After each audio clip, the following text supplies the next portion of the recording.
De retour à Hello, bonjour Alberta, je suis Marc Lalonde. C'est notre 11e saison en 2016 et nous continuons à fêter le jumelage, le 60e anniversaire du jumelage de la ville de Québec et de Calgary. Et à cet épisode, nous avons le grand plaisir de vous présenter un autre couple exogame très intéressant. Bienvenue premièrement Miyuki et Pete. Merci beaucoup. Baudin. Pas Baudouin, Baudin. Il faut être juste.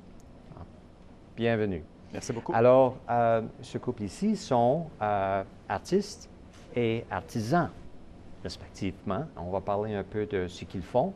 Mais avant de faire cela, on va prendre conscience un peu de leur vécu, de leur enfance et tout ça. Miyuki ne parle pas le français, alors ça sera à Pete de fournir ses antécédents un peu. Peux-tu commencer en nous présentant Miyuki? Miyuki, elle est née dans la ville de Sendai, dans le nord-est de la plus grande île Honshu, au Japon. Au Japon. C'est la place où, en 2011, il y a eu le tremblement de terre 9.0. On était là, à ce temps-là. Elle a vécu toute sa vie dans la même ville. Tous ses amis, toute sa famille, tous ses cousins, cousines, tout le monde est là. Wow. Et alors, on va à l'école primaire, comme de raison, et puis elle a fait du secondaire aussi? Secondaire dans une école technique où elle a étudié le dessin, le design.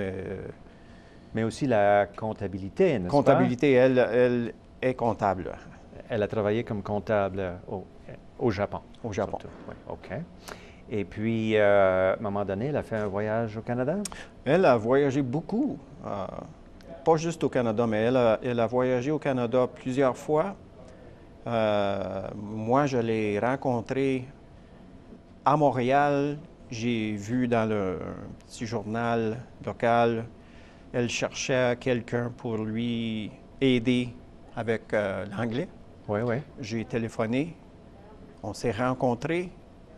C'est parti. C'est parti comme ça. C'est parti. Alors, toi, tu étais déjà dans la région de Montréal. Tu es né là, n'est-ce pas? Je suis né dans les cantons de l'Est, au Québec. On a déménagé dans la région de Montréal quand on était jeune. Et puis, j'ai été à l'école dans cette région. J'ai grandi, j'ai travaillé. J'ai passé la plupart de ma vie alentour de Montréal. Et tes parents étaient un couple exogame aussi? Ma mère était anglaise d'Angleterre, mon père était français, canadien-français. Ah, alors voilà.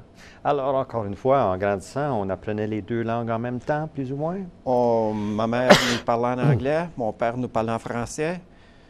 Moi, mes deux sœurs, mon frère, on était tous bilingues avant de commencer l'école. Alors, on était chanceux. Alors, à l'école, tu étais déjà intéressé dans l'art? Oui, au secondaire, j'ai commencé à être très intéressé dans les arts, dessiner surtout. Alors, quelle sorte de formation as-tu suivi? Juste les cours à l'école, des cours d'art. Mais ça m'a toujours intéressé beaucoup plus que les autres sujets. Alors, tu as pris d'autres cours après avoir fini à l'école et tout ce genre d'affaires-là? Oui. J'ai été à l'université. J'ai pris des cours privés. Mon professeur d'aquarelle était chinois. Il venait d'Hong Kong et j'ai adapté. Il m'a influencé beaucoup. J'ai toujours aimé la façon des Asiatiques d'aquarelle. Il y a beaucoup d'espace dans leur peinture. C'est pas tout couvert de peinture. Okay. Il y a beaucoup d'espace, ça respire, c'est léger. Et c'est là que j'ai vraiment commencé à penser sérieusement comment appliquer la peinture au papier. C'est techniquement. On reviendra là-dessus. OK. Passons à ce qui est arrivé après que vous vous êtes rencontrés. Oui. Alors, c'était l'amour à première vue? On a passé l'été ensemble parce qu'elle était ici pour seulement 2-3 mois. 1992. 12. Et puis, elle a retourné au Japon. Elle est revenue à Montréal pour le Noël en 92. Et puis, en 93, je suis allé au Japon pour 2 semaines en vacances, juste pour voir comment est-ce que... T'aimais ça, oui? Oui, c'est complètement changé. C'est Un un grand changement du Québec, Toute une aventure. du Canada. Ouais. Et puis, je suis revenu à Montréal, j'ai vendu tout ce que j'avais, puis j'ai déménagé au Japon. Au Japon. Et au Japon, tu faisais... J'enseignais l'anglais. Ah, ben voyons donc, un Québécois, c'est parfait. Ouais. Enseigner l'anglais Exactement, au Japon. au Japon. Formidable. J'ai formidable. resté 21 ans. Ouais. Et en passant, Miyuki en japonais, ça veut dire... Je vais vous le dire en anglais, c'est Beautiful Snow, la neige, la belle neige. La belle neige. Yuki, c'est... Alors, ça fait une Canadienne parfaite, ça. Oui, exactement. Justement. Tu es obligé de déménager au Canada OK. avec un nom comme ça. Parlons un peu de l'artisanat de Miyuki, si tu veux bien, Ben. Miyuki, elle tricote. Elle a tricoté Ce chandail? Wow! Ça, c'est du détail. Elle m'a tricoté beaucoup de chandails. Il faisait trop chaud aujourd'hui pour en porter, mais elle a amené aujourd'hui un yukata. C'est un kimono d'été. C'est en coton, 100% coton, très léger, facile. On jette ça dans la machine à laver, puis c'est très facile à garder. L'obi, la ceinture, elle est mince, plus mince que les ceintures de kimono. Oui, oui. Les souliers sont faits en bois. C'est très léger. Et, il y a aussi des pantoufles que son ami nous a fait. On a beaucoup de paires de ça. C'est très, très confortable. Ah. Et puis Miyuki a fabriqué ses poupées de papier. Alors, c'est du papier, tout ça? C'est du papier japonais. Ce qu'il appelle du washi. Et c'est tout plié, même C'est tout plié. on dirait du tissu, mais non, c'est du papier. C'est tout du papier.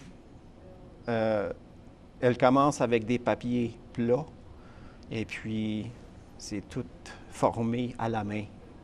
Juste faire la tête, ça peut prendre une semaine. Même la tête, je viens de me rendre compte de ça. Les cheveux, c'est du papier, C'est du ça? papier. Ah, wow, c'est vraiment Juste la tête seulement, extraordinaire. ça peut lui prendre une semaine. Une semaine pour en faire une? Pour faire juste la tête. Juste pour faire la tête.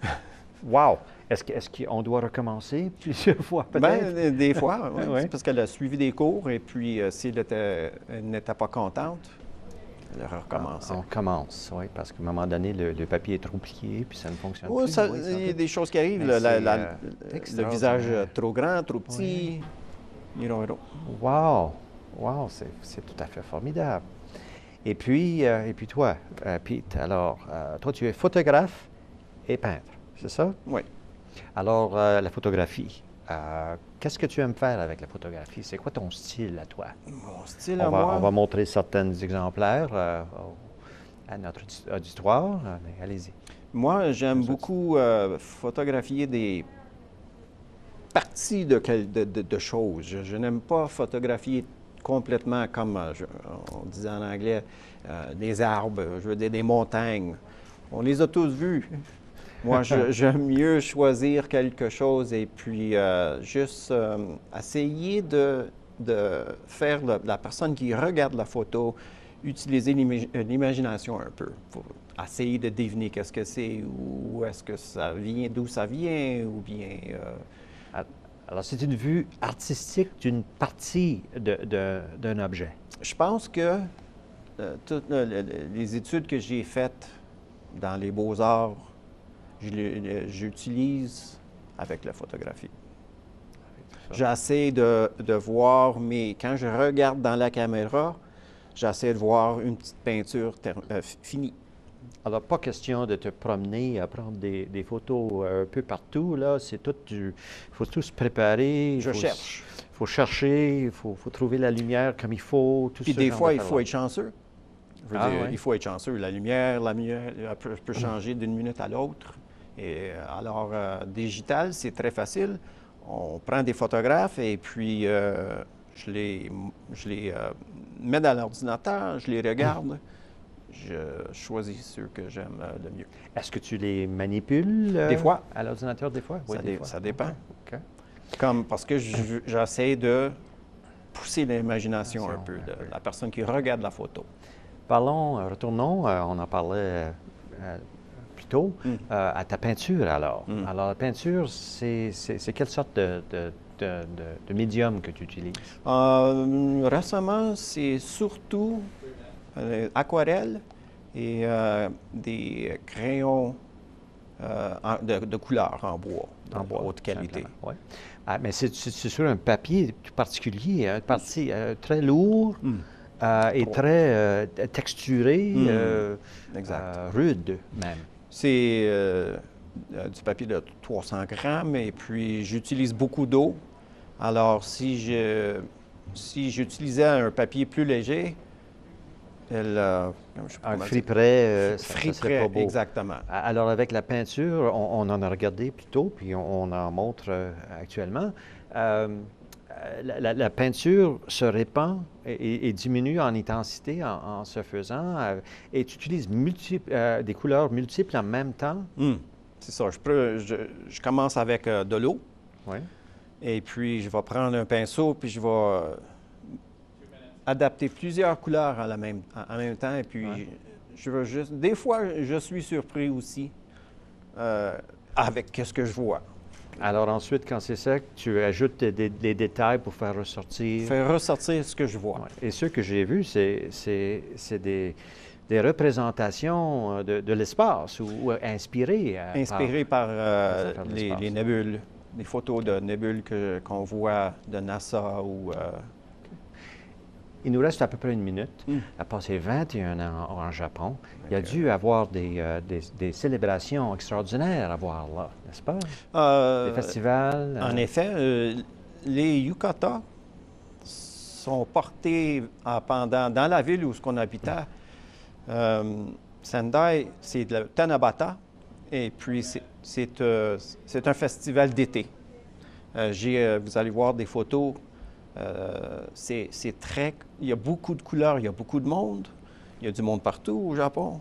Et puis, il y a aussi un autre festival de la ville très populaire, ça s'appelle Aoba, le festival d'Aoba. Et ça, c'est au mois de mai. C'est au mois de mai, puis le Tanabata, c'est au mois d'août. Je vous remercie énormément. Thank you very much to our guests, Miyuki and Pete Baudin, painter and artisan. And thank you to our volunteers here at Shaw Community Television. I hope you enjoyed our show as much as we did. Et à la prochaine.